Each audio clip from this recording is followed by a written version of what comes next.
going to talk about dynamic measurements, which means measurements that are in sensors that are not static. So, as you know, the kit can connect to a GPS via the auxiliary port.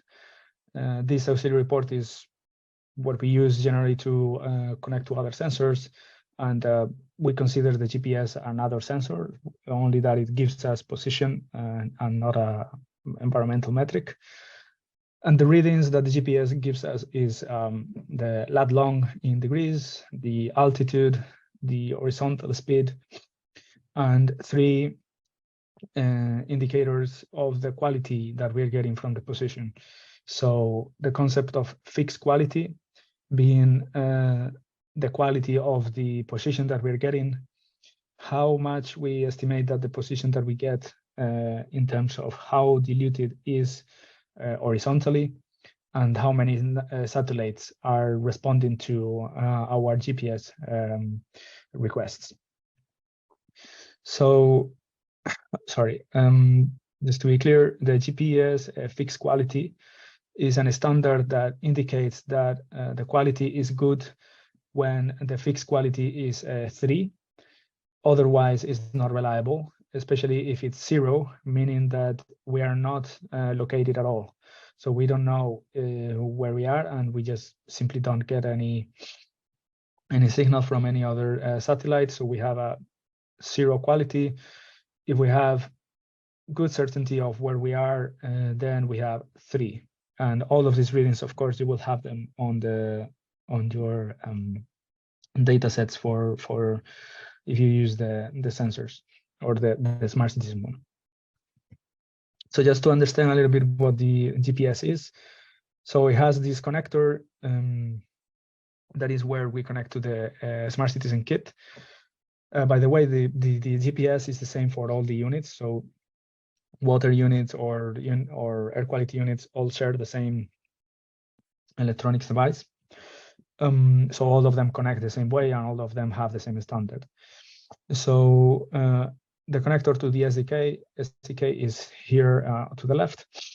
We have an LED, a small light that indicates whether or not we have good signal, and the light will blink as soon as we have a good signal on the device. We have the central element is the antenna, which is already a good enough antenna for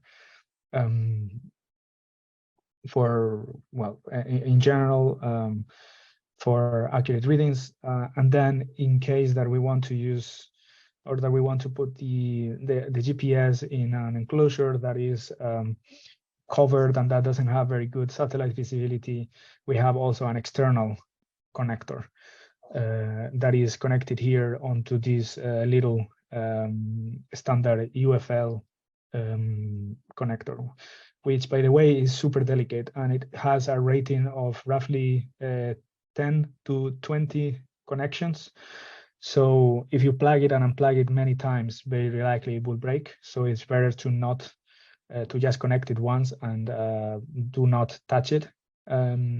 Actually, if you have some hot glue at hand and you connect the external antenna connector, you can put a little bit of hot glue so that it doesn't get any mechanical stress on the connector itself, because if it does connect by accident, you're basically counting down the amount of extra or remaining connections that you have available.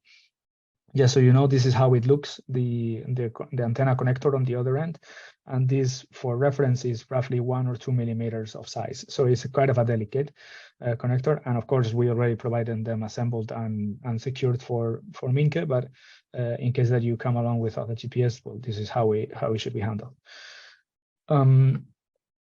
So the GPS speed, this probably we already talked about it, but it's used for adapting the measuring interval.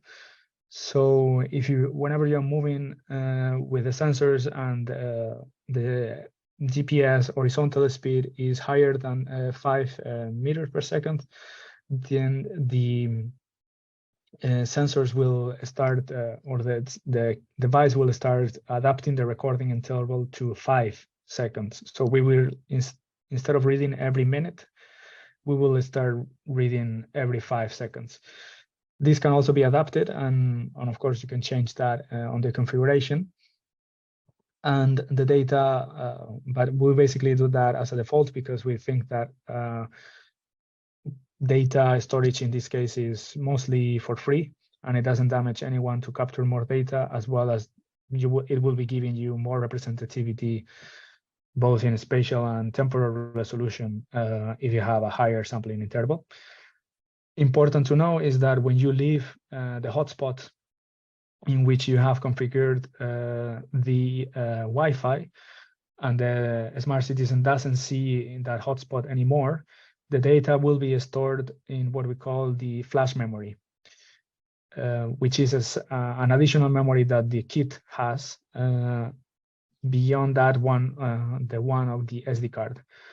So, sorry, I think I have another slide about that, but let me just mention it in here. So this flash memory is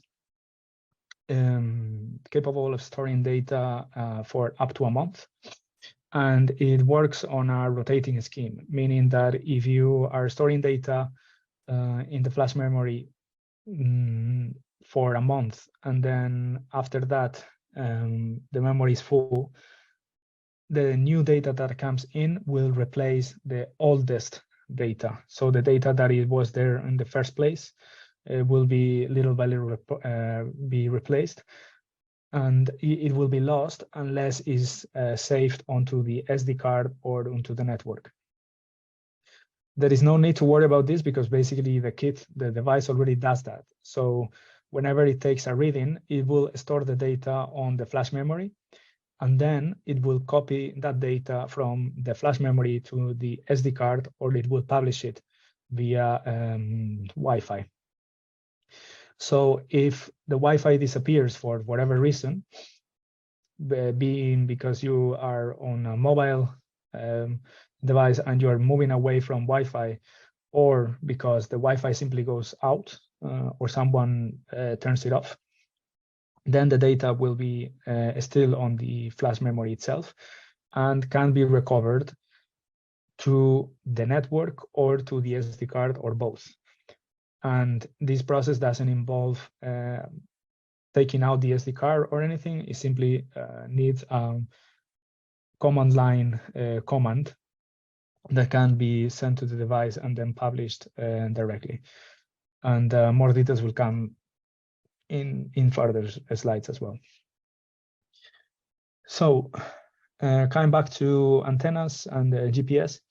So for normal deployments, we recommend at least one ceramic antenna, which ceramic patch antennas are this type of antennas that you see here on the left-hand side. The GPS that I showed above, the red one, already has one of these, so it's fine. You don't need to add another one. And if you are in more rugged deployments, for instance, you are measuring on a boat, or you are in close to the coast or in the sea, and you need to protect the device with an enclosure or put it inside a box, we recommend to use an external waterproof antenna such as this one that is also provided for the water stations. So the ones that already have the GPS will come with an antenna of this type, which also has a magnet in the back so that you can attach it to whatever metallic item you consider. And both of them share the same type of connector, and both of them will give good, reliable readings very fast and quickly as soon as the device is powered up. Simply here, a small word about privacy. We don't want, of course, to invade anyone's privacy, and if you're recording a location and we, of course, you are sending the data to the platform, if you're recording for projects that include non-personal trajectories, we don't think there's anything to worry about. For instance, if you are recording, for instance, buoys or ships or other things, that should be fine. But if you're recording, for instance, personal trajectories, like someone, you are recording, for instance, someone with their bike from the trip from home to the university or work or whatever, this is a privacy concern, and the steps to protect this would be you could contact us to make your profile as a researcher. This type of profile in the platform allows you to make what we call private devices. So the device's data cannot be downloaded except by yourself. But of course, we are always the admins or administrators of the platform. So we can still see that data as the platform is, let's say, the admin role is above the researcher role.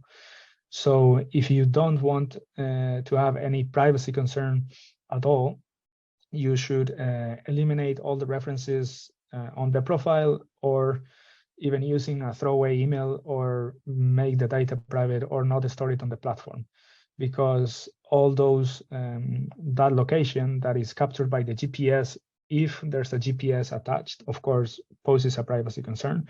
And we don't think that we should be judges of what is private or not. It should be on your side to decide. Finally, other types of experiments, for instance, indoor experiments as well, can be concerned about privacy. But for this is easier, because if you don't have a GPS, you can simply mask the location by placing the pin on the map wherever you like. And also, you can simply use another email and put a name of the sensor that doesn't really reflect any, or let's say, give away any personal information in case that is of concern. And in particular, this is relevant for people that are collecting noise, light metrics in indoor environments that can easily reflect how people, what people do at home in terms of behavior, like what times do they go to sleep, or things like that.